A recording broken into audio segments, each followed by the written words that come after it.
The फैबल anime के 5th episode में हमें दिखाया जाता है कि अगले दिन जब कैप्टन ताकेशी अपने ऑफिस जाता है तो ताकाहाशी के बारे में पूछता है, लेकिन कुरो बताता है कि उसके बारे में अभी कुछ भी पता नहीं है।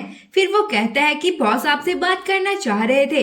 फिर जब ताकेशी हिबिरा बॉस के पास जाता है तो बॉस कहता है कि मुझे तुम्हारे बारे में कुरो ने सब बता दिया है। इस पर ताकेशी हिबिरा बॉस से माफी मांगते हुए कहता है कि बस मैं उसे टेस्ट कर रहा था। तो बॉस कहता है कि क्या होता अगर तुम उसे मार देते। उसकी ऑर्गेनाइजेशन बहुत ही मिस्टीरियस है और उसमें अकीरा अकेला फैबल नहीं है। फिर वो उसकी थोड़ी और डांट लगाता है एंड केयरफुल रहने के लिए भी कहता है। देन सीन शिफ्ट होती है और ताकाहाशी रात की बातों को याद करने की कोशिश कर रहा होता है, लेकिन उसको कुछ भी याद नहीं आता। फिर वो जाने के लिए जूते पहन रहा होता है तो योको उसे थोड़ी और देर रुकने के लिए कहती है, लेकिन वो कहता है कि बॉस का बहुत बार कॉल आ चुका है तो मुझे जाना ही होगा। आगे वह कहता है कि मुझे यकीन ही नहीं हो रहा है कि मुझे इतनी चोट कैसे लग गई। इस पर योको दीवार के पीछे से डेविल स्माइल देती है और फिर ताकाहाशी वहां से चला जाता है। वहीं आकीरा अपने पेट कैप्टन को खाना देता है। तभी उसके बॉस मैसेज करके बताते हैं कि शो स्टार्ट हो गया है और वो टीवी स्टार्ट करके जैकल शो देखने लगता है। देन सीन शिफ्ट होता है और ताकेशी हिबिरा ताकाहाशी से उसके सुंदर रूप का राज पूछता है तो वह कहता है कि मैंने रात में कुछ ज्यादा ही पी ली थी तो मुझे कुछ भी याद नहीं है। आगे वह बताता है कि मैं योको के काफी क्लोज हो चुका हूँ तो नेक्स्ट टाइम मैं पक्का उससे इन्फॉर्मेशन निकलवा लूंगा। इस पर हिबिरा उसे उसके लिए मना करते हैं और अपने काम में ध्यान देने के लिए कहते हैं। तभी कुरो बॉस को सब कुछ बताने के कारण उससे माफी मांगता है तो कैप्टन हिबिरा भी उसकी सिचुएशन को समझकर उसे माफ कर देता है। फिर ताकाहाशी कुरो को ब्रिज के पास ले जाकर बता रहा होता है कि वो यहाँ से बड़े ही आराम से कूद गया था और कुरो तो आकीरा से इम्प्रेस ही हुआ जा रहा था। ताकाहाशी कहता है कि मुझे लगता है वो पक्का एक जिमनास्ट रहा होगा जो नेशनल टीम के लिए खेलता होगा। तो कुरो भी उसकी बात से एग्री करता है और फिर ब्रिज से नीचे देखते हुए स्माइल करने लगता है और अगले ही पल ब्रिज से कूद जाता है। वहीं आकीरा योको को बताता है कि वो एक पार्ट टाइम जॉब करेगा। इस पर योको कहती है कि मुझे तो यकीन ही नहीं हो रहा है कि तुम 800 येन पर आवर की एक मामूली सी जॉब करने वाले हो। तो आकीरा कहता है कि जैकर अपना काम अच्छे से कर रहा है तो प्रो होने के नाते मुझे भी नई चीजें ट्राई करनी चाहिए। उसके बाद कैप्टन हिबिरा कुकिंग कर रहा होता है। तभी उसे ताकाहाशी की कॉल आती है और अगले ही सीन में वह कुरो को पिक करने के लिए हॉस्पिटल पहुंच जाता है।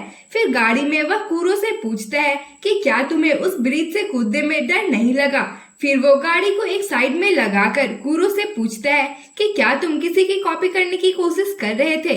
और जब कुरो उसकी बातों का कुछ भी आंसर नहीं देता है तो हिबिरा कुरो को धमकाते हुए कहता है कि मुझे पता है कि तुम क्या सोच रहे हो। आकीरा को देखकर तुम भी एक हिटमैन बनना चाहते हो, लेकिन तुम्हें पता होना चाहिए कि जिनका दिमाग खराब होता है सिर्फ वही इस काम को करते हैं, इसलिए तुम उसकी तरह बिल्कुल भी नहीं बनोगे। फिर अगले ही सीन में आकीरा और योको एक मैगजीन में जॉब्स के बारे में देख रहे होते हैं और योको आकीरा को एक रिज्यूमे फॉर्म देते हुए उसे अच्छे से भरने के लिए कहती है। साथ ही वह स्पेशल स्किल्स में मर्डर ना लिखने के लिए भी वार्न करती है। तो आकीरा कहता है कि मैं हॉबीज में गन मेंटेनेंस लिखूंगा। इस पर योको कहती है कि वो लोग तुम्हें पुलिस को दे देंगे।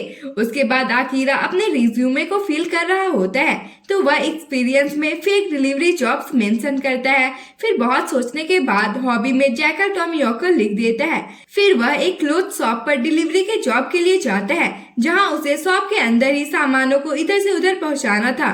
देन शॉप ओनर की नजर उसके रिज्यूमे में मेंशन उसके बर्थ डेट पर जाती है और वो फूल्स डे के दिन उसका बर्थडे को देखकर हंसने लगता है।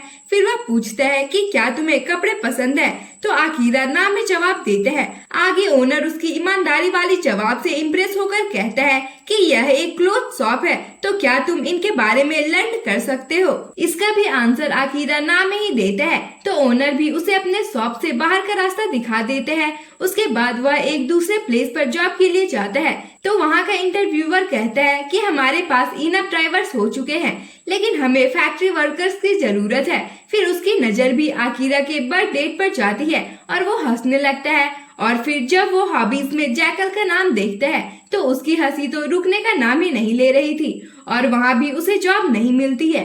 फिर वह रोड के किनारे सिग्नल का वेट कर रहा था तभी वहाँ मिसाकी आती है और उसे पहचान लेती है कि वो तो वही बंदा है जिसे उस रात बुली किया जा रहा था। फिर उसकी नजर आकिरा के फॉर्म पर जाती है जो कि एक फ्लोरिस्ट शॉप का था।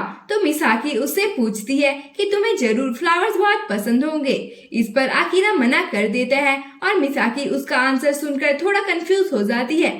फिर वह कहती है कि मैं उस फ्लोरिस्ट के पास ही जा रही हूँ, तो तुम मेरे साथ चल सकते हो, लेकिन तुम्हें दौड़कर जाना होगा। आकिरा भी उसकी बात से एग्री करता है और फिर दोनों जाते हुए बातें करने लगते हैं और मिसाकी उसकी रेज्यूमे देखते हुए कहती है कि मैं जहाँ काम करती हूँ वहाँ उन्हें एक डिलीवरी पर्सन की जरूरत है, मैं तुम्हारे लिए उनसे बात करूंगी। फिर आकिरा को वो वेटिंग रूम में वेट करने के लिए बोलकर मिसाकी कैबिन में हेड से बात कर रही होती है, जहाँ वो उसके पास्ट की सभी घटनाओं को बताती है। फिर हेड उसके रिज्यूमे के हॉबी में जैकल का नाम देखकर हंसने लगता है। तो आकिरा सोचता है कि वो लोग भी जैकल को पसंद करते हैं और मुस्कुराने लगता है। फिर मिसाकी उसे अंदर बुलाती है और उनका हेड आकिरा को काम के बारे में बताने लगता है कि हम कार्ड और फ्लायर डिजाइन का काम करते हैं। वैसे तो सभी ऑर्डर्स ऑनलाइन ही सेंड किए जाते हैं, लेकिन हम ऑफलाइन सर्विस भी देते हैं और जरूरी नहीं है कि हमारे पास डेली काम हो, इसलिए हम तुम्हें सिर्फ 800 येन पर आवर ही पे करेंगे। आगे वह कहता है कि तुम्हें डिलीवरी के वक्त बहुत सारे आवारा बंदे मिल सकते हैं, तो अगर तुम उनसे डील नहीं कर पाओगे तो यहाँ से जा सकते हो।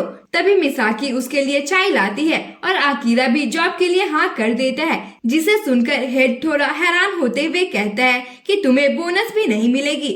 फिर भी आकिरा मान जाता है तो सभी उसके लिए क्लैप करते हैं। वहीं गर्म चाय के कारण आकिरा का मुंह जल जाता है। उसके बाद ताकाहाशी कुछ डीवीडी को पैक करते हुए कहता है कि मुझे तो यकीन ही नहीं हो रहा है कि हम अभी भी अडल्ट डीवीडी बेच रहे हैं। तो कुरो उसको बताता है कि ऐसा कुछ भी नहीं है, यह बस एक स्कैम है, क्योंकि जब हम पहले बॉक्स में पत्थर डालकर डिलीवरी करते थे तो कई लोग कंप्लेन कर देते थे, लेकिन एडल्ट डीवीडी को पाकर कोई भी कंप्लेन नहीं करता है। फिर वह अचानक से ताकाहाशी से पूछता है कि तुम एक प्रो हिटमैन के बारे में क्या सोचते हो। यह सुनकर ताकाहाशी हैरान होते हुए कहता है कि जापान की पुलिस बहुत स्ट्रिक्ट है, मुझे नहीं लगता कि वो अभी एग्जिस्ट भी करते होंगे।